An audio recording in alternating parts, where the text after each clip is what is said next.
মাঝে মাঝে অতি সাধারণ রেসিপিও খুবই ভালো লাগে। কেমন আছো বন্ধুরা? আশা করি ভালো আছো। আমিও অনেক অনেক ভালো আছি। তো আজকে আবার চলে আসলাম ছোট্ট একটা ভিডিও নিয়ে।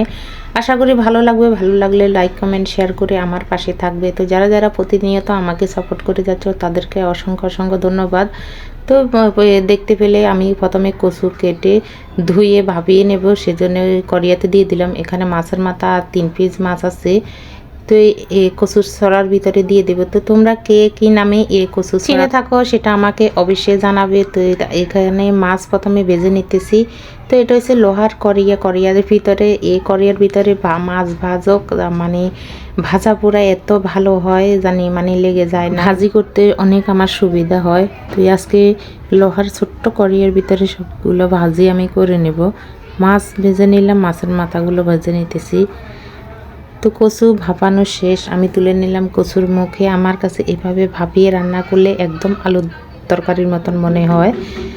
আর এমনি আমার ছেলের অ্যালার্জির সমস্যা, তো এভাবে যদি ভাপিয়ে নিই তাহলে অ্যালার্জির ও একটু কম হবে।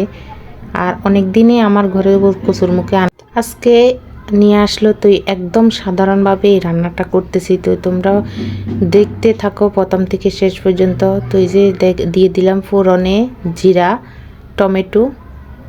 তো তোমরা যে যেমনি পছন্দ করো অমনি কিন্তু রান্নাটা করতে পারো। এখানে দিয়ে দিলাম আমি গোটা রসুন আর একটু আদা, পরিমাণ মতন হলুদ, লবণ, কাঁচা শুকনো লঙ্কা একসঙ্গে বাটা। এখন খুব ভালোভাবে কষিয়ে নেব।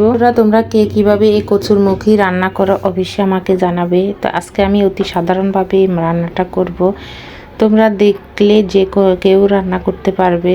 তো এই যে দেখো টমেটোর সঙ্গে সব কিছু কষিয়ে এখন কচুর মুখী দিয়ে দিলাম। তো কচুর মুখী আবার ছড়া, আমরা তো আবার বলিয়ে থাকি এটাকে ছড়া। তো কে কী নামে চিনি এটাকে আমি জানি না। যাই হোক, এখন ধনিয়ার গুঁড়া দিয়ে দিলাম। ধনিয়া জিরা একসঙ্গে গুঁড়ো করা ছিল সেটা দিয়ে দিলাম। দিয়ে খানিক কষিয়ে এখন পরিমাণ মতন জল দিয়ে দিব।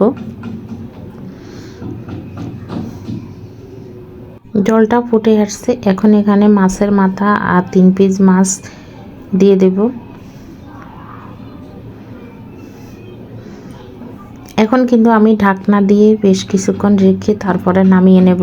তো যে দেখো রান্নাটা প্রায় হয়ে গেছে। তো এখানে আমি একটু গরম মশলা ব্যবহার করব, বেশি না, হালকা একটু গরম মশলা দেব, তাহলে তরকারির টেস্ট আরও একটু বেড়ে যাবে।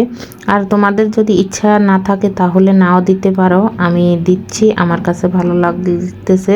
তো আসলে যার যার রুচি নিয়ে কথা, এক একজনে এক এক রকমের রান্না খায় আর এক একজনে এক এক রকমের পছন্দ করে।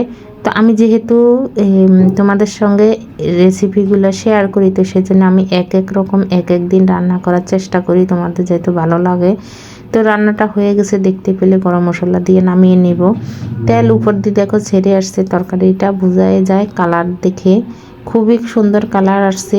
আর উপরে আমি একটু ধনিয়া পাতা ছড়িয়ে দিলাম। ধন্যবাদ সবাইকে।